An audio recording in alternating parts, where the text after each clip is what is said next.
بسم اللہ الرحمن الرحیم، شروع اللہ کے نام سے جو بڑا مہربان نہایت رحم والا ہے۔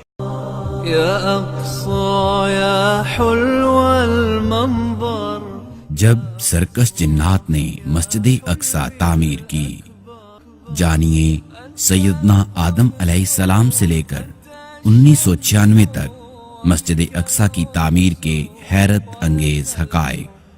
مسجد اقصی کی تعمیر عباسی دور میں، عباسی خلیفہ ابو جعفر المنصور کے دور میں 138 ہجری بمطابق 754 عیسوی کے زلزلے سے مسجد کے مشرقی اور مغربی حصے گر گئے۔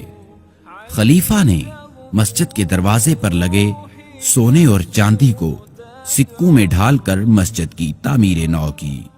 158 ہجری میں پھر زلزلہ آیا، مسجد کو نقصان پہنچا۔ 163 ہجری میں خلیفہ مہدی خود القدس گیا اور مسجد کی تعمیر مکمل کروائی۔ Thanks for watching. A like would be appreciated and please subscribe channel.